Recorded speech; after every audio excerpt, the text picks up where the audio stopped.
Olá, alunos! Vamos para a nossa aula de número 78 agora, né? Meus parabéns para quem está aí nos acompanhando, assistindo a essas videoaulas, né? Que são sempre tão preparadas aí com muito carinho para vocês, né?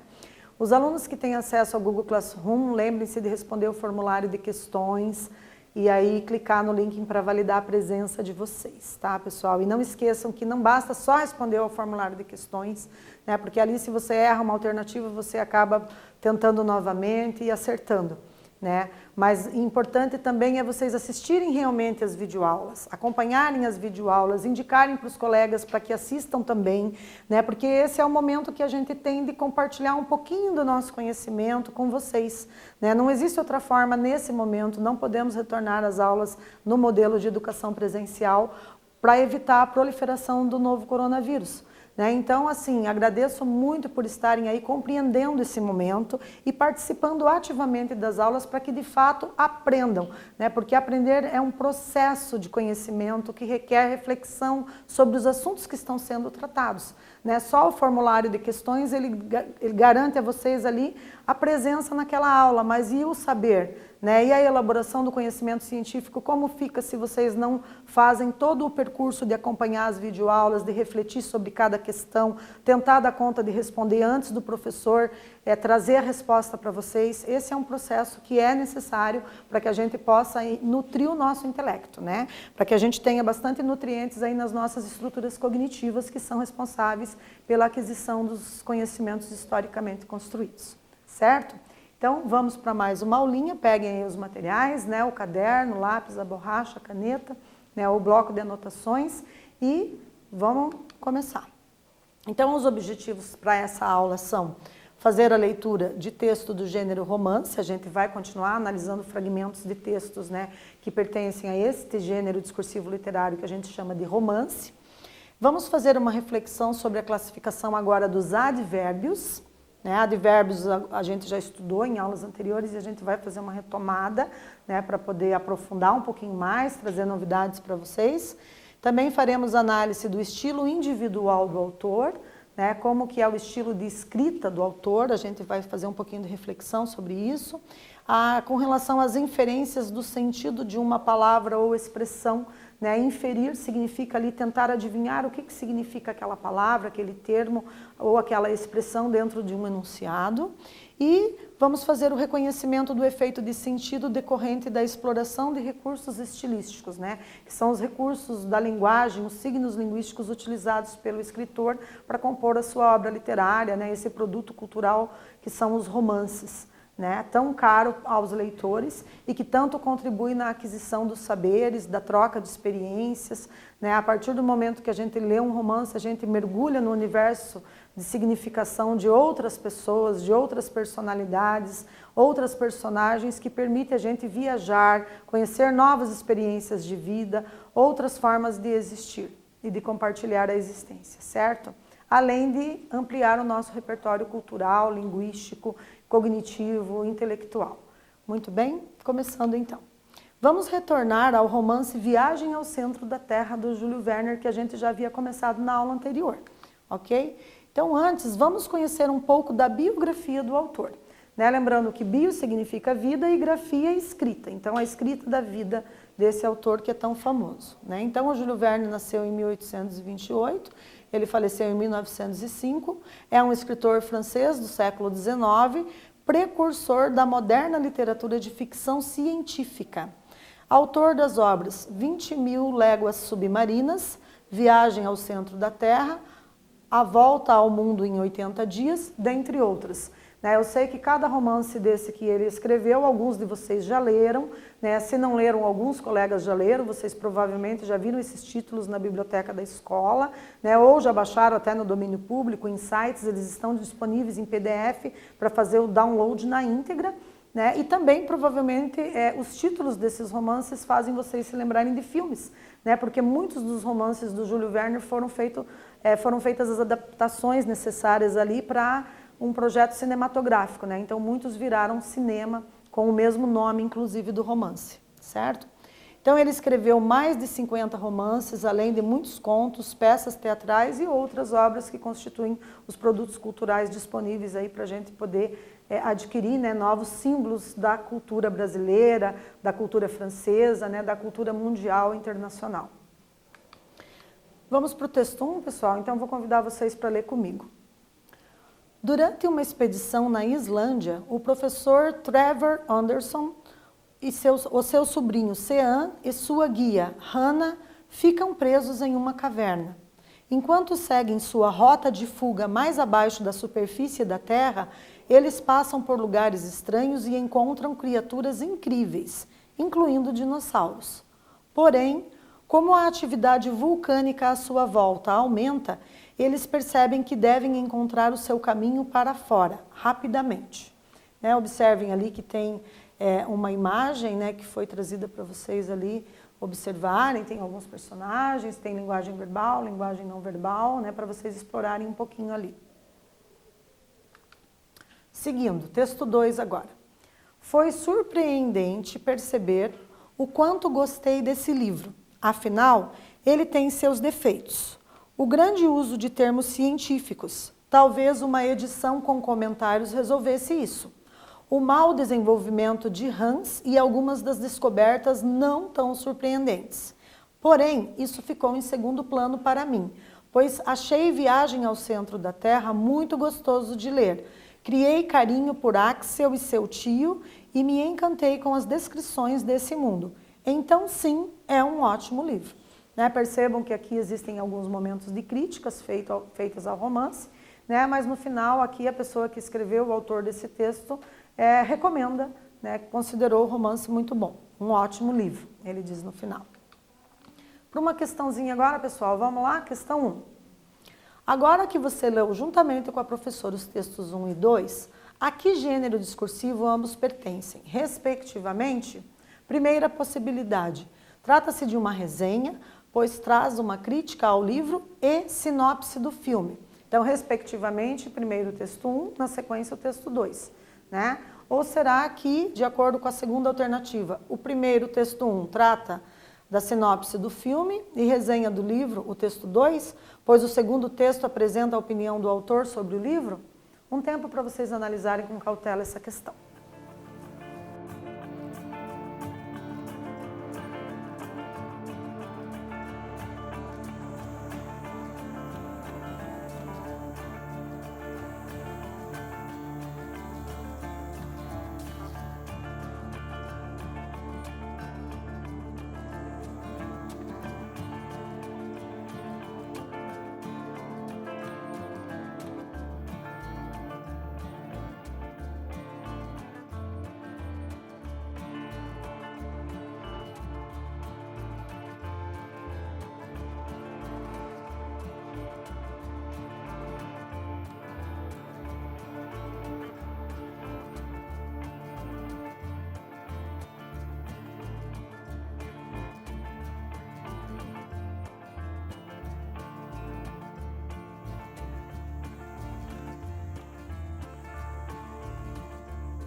Retornando então, pessoal, observem lá, quem marcou a segunda alternativa como resposta correta, parabéns, né? Então trata-se de o texto 1, sinopse de filme, e o texto 2 é uma resenha do livro. Lembrem-se que na resenha a gente tem ali como característica uma crítica feita pelo autor da resenha, pelo autor do texto, né? Então ali ficou visível que tinha críticas, né, no momento em que o escritor, o autor que fez a resenha traz ali, né, algumas considerações, né, de fatos ali que ele não considerou tão positivo no filme, certo? E no livro, desculpem. E no primeiro texto a gente tem que é uma sinopse do filme, né? A gente tinha até aquela imagem ali que trazia bastante pistas para vocês acertarem essa questão, certo? Vamos continuar com a leitura aqui agora, então, para a gente aprender um pouquinho mais sobre esse romance e sobre o filme, né? Então, olha lá, vamos ler comigo. Baseado na obra do escritor francês Jules Verne, Viagem ao Centro da Terra estreia nesta sexta-feira, dia 11, nos cinemas brasileiros com uma novidade, a tecnologia 3D. Esqueça os óculos de papelão com papel celofane e os efeitos primários. A tecnologia agora é diferente. Os óculos são de última geração. Tudo é digitalizado e parece mesmo que, se estender os braços, o espectador pode tocar nos personagens e no cenário que estão na tela. Essa é a graça de assistir à produção, dirigida por Eric Breivik, que faz sua estreia no comando de um longa-metragem, mas é expert em efeitos especiais, já tendo trabalhado em filmes como O Dia Depois de Amanhã, Sinais e Pearl Harbor, entre outros. Vamos assistir agora a um trailer do filme? Então vou convidar vocês para assistir aqui um pequeno fragmento desse filme e a gente volta na sequência, né, para fazer uma discussãozinha sobre isso. Voltando então, pessoal, agora que a gente já teve a oportunidade de assistir aí um fragmento do trailer, né, do Viagem ao Centro da Terra, vamos agora analisar aqui mais uma proposta de exercício, né, o exercício número 2. Então vamos ler o enunciado. Olha, que frase deste enunciado deixa clara a opinião do autor. Então vocês vão ter que localizar aqui em que momento, quais são as palavras que a gente percebe se tratar da opinião de quem escreveu. Ok? Então o enunciado diz assim: essa é a graça de assistir à produção, dirigida por Eric Breivik, que faz sua estreia no comando de um longa-metragem, mas é expert em efeitos especiais, já tendo trabalhado em filmes como O Dia Depois de Amanhã, Sinais e Pearl Harbor, entre outros. Então mais um tempo para esse exercício.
Então, galera, olha lá como é que ficou.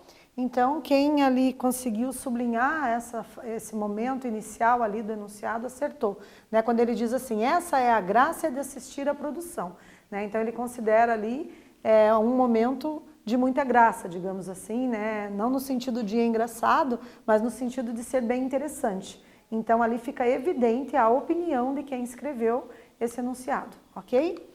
Muito bem, vamos para mais um exercício. O exercício 3 diz assim, ainda neste fragmento, identifique a intertextualidade com outros produtos culturais. Então, vocês vão tentar localizar em que momento desse fragmento que existe a intertextualidade, que há um diálogo com outros produtos que são da nossa cultura. Mais um tempo para esse exercício.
Olha lá, galera, então acertou quem percebeu que a intertextualidade ocorre quando ele menciona ali O Dia Depois de Amanhã, que é um outro filme, Sinais e o Pearl Harbor, certo? Então aqui a gente tem esse diálogo, né, entre outros produtos culturais correlacionados aqui nesse fragmento de texto, certo? Vamos agora retornar à questão dos advérbios, conforme anunciado no início dessa aula.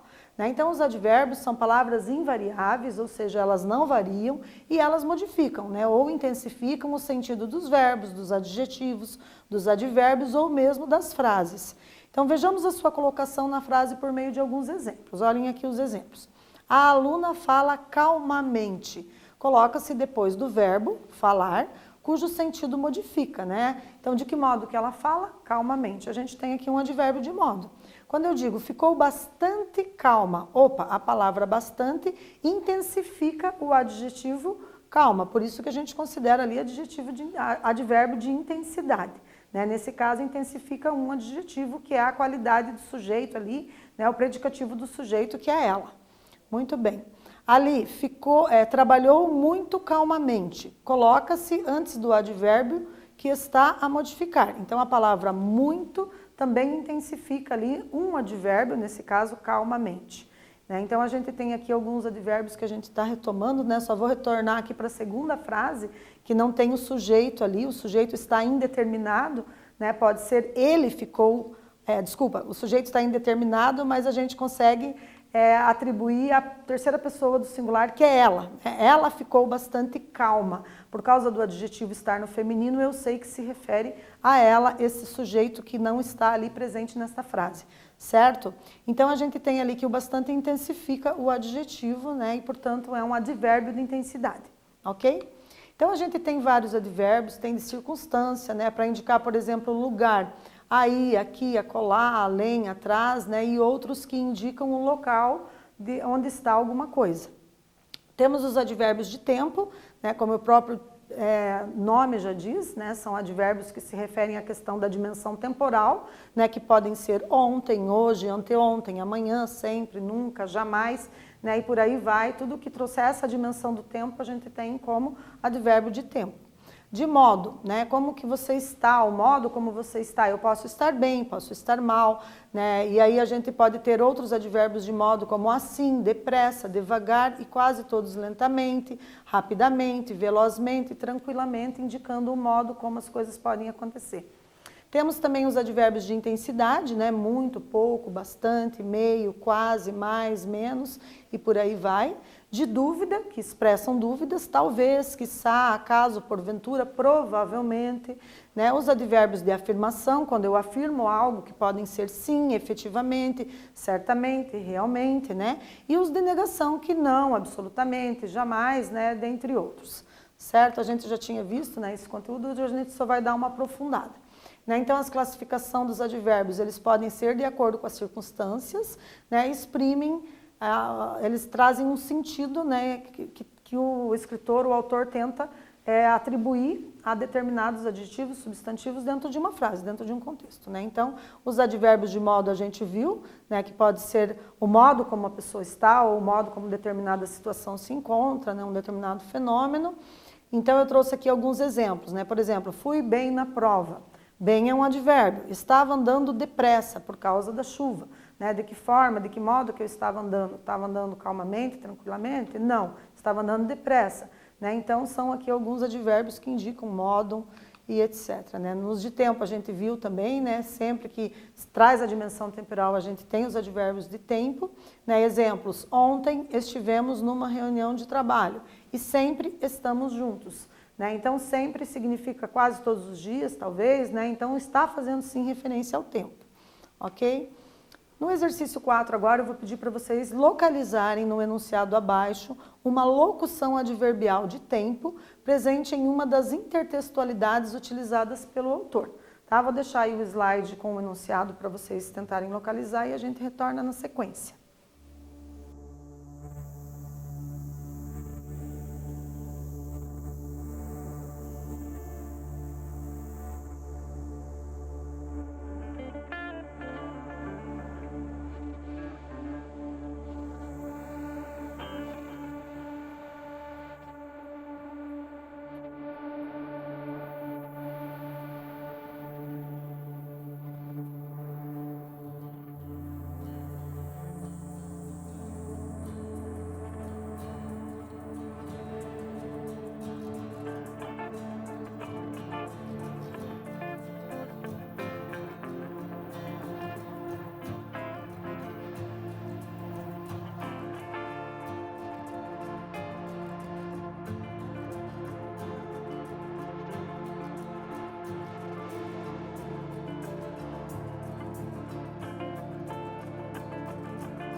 Retornando então, pessoal, olha lá.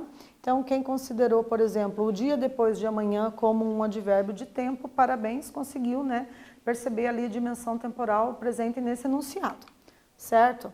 Então, a gente tem ali o filme O Dia Depois de Amanhã, que é uma das produções cinematográficas bem famosas, né, que trabalha a questão do fenômeno atmosférico, né, a dimensão ali do tempo, né, do tempo enquanto clima, né, e de quanto que é possível, às vezes, de repente, pensar na possibilidade do planeta vir a congelar.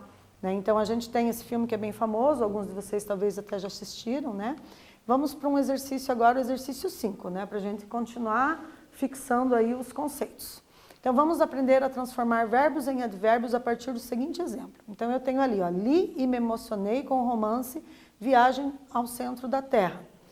E aí, quando eu transformo isso num advérbio, eu posso dizer, li emocionadamente o romance Viagem ao Centro da Terra. Né? A gente pega ali, né, a palavra emocionado e atribui ali, insere nela um sufixo, né, faz uma derivação sufixal e eu posso transformá-la então num advérbio, né, colocando o sufixo mente, né, então eu fico com a palavra emocionadamente indicando um advérbio de modo, né, o modo como a pessoa leu o romance. Ela estava emocionada, então leu emocionadamente. Agora faça o mesmo com as sentenças. Então vocês vão fazer o mesmo, vão transformar os verbos em advérbios a partir desse exemplo que eu acabei de dar para vocês, certo? Vou deixar aí vocês pensando e fazendo esse exercício e a gente retorna.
Retornando então, pessoal, observem como que ficou.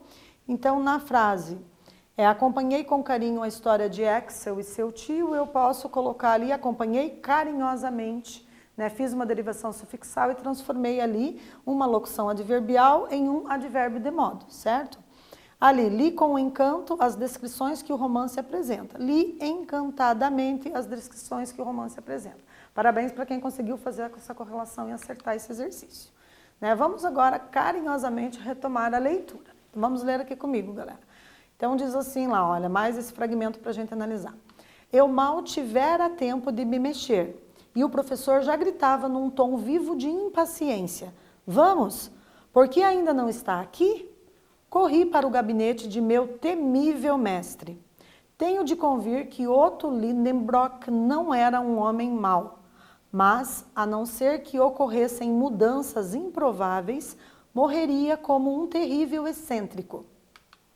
Era professor no Jonaeum, onde dava um curso de mineralogia, durante o qual se enraivecia pelo menos 2 vezes. Não que se preocupasse com a assiduidade ou a atenção dos alunos, nem com o seu sucesso depois de formados. Eram detalhes nos quais nem pensava. Ele lecionava subjetivamente para empregar uma expressão da filosofia alemã, para si, e não para os outros.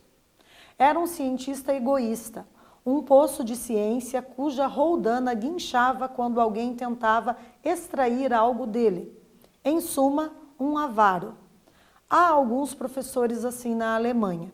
Infelizmente, meu tio não tinha grande facilidade de expressão, nem na intimidade, quanto mais quando falava em público, o que era um lamentável defeito de um orador.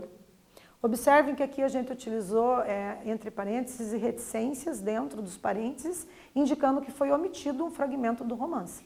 Então, a gente traz apenas alguns fragmentos. Quando a gente omite parte dos enunciados, a gente coloca essa pontuação, que são os parênteses e as reticências dentro, certo?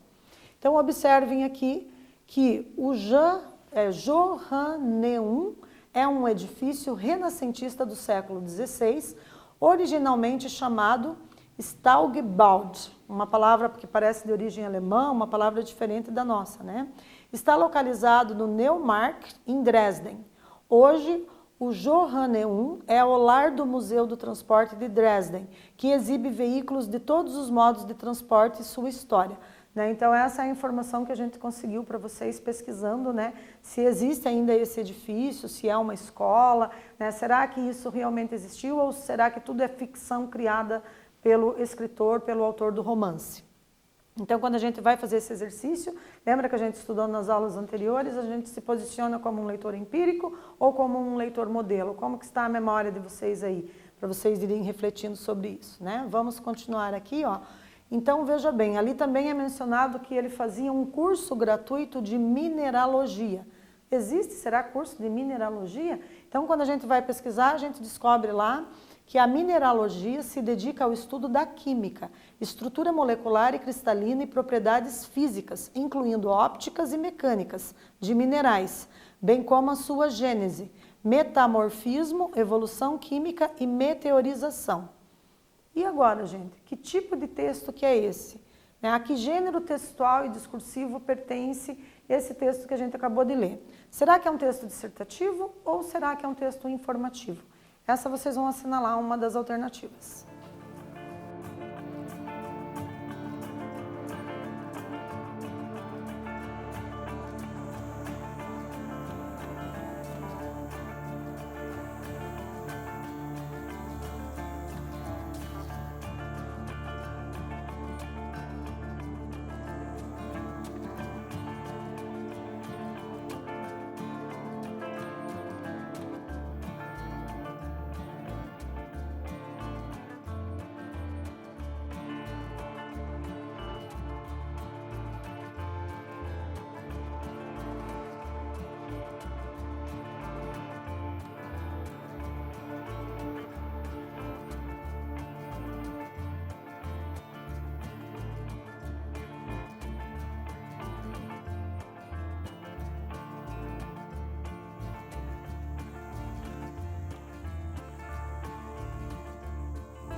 Então, galera, olha lá, acertou quem marcou a segunda opção, né, como resposta correta. Trata-se de um texto informativo que traz ali informações para o leitor, né, do que significa, né, o que oferece aí, quais são os componentes curriculares de um curso de mineralogia, certo?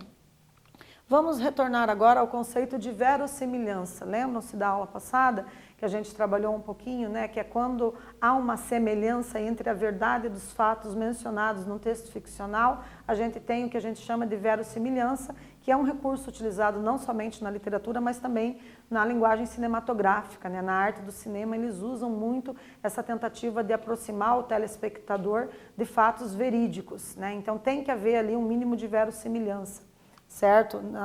Para que haja ali uma coesão de pensamento, para que o leitor, o telespectador consigam acompanhar o raciocínio de quem elaborou o texto ficcional.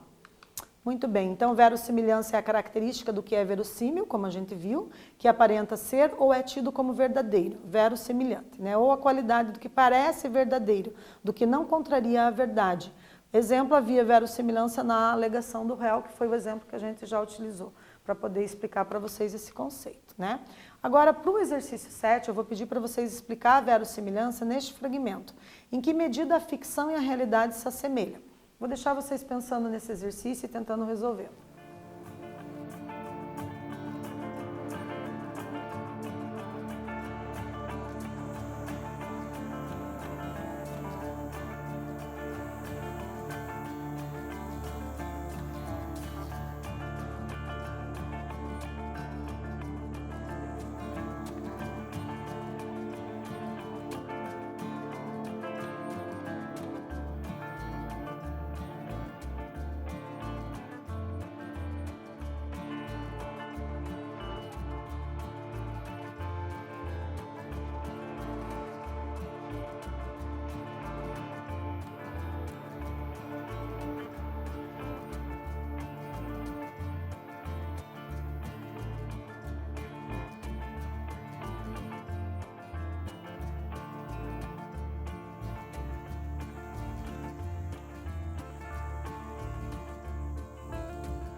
Então, galera, retornando, olha lá, quem mais ou menos aproximou a resposta, né, dessa minha sugestão, considere a resposta correta, tá?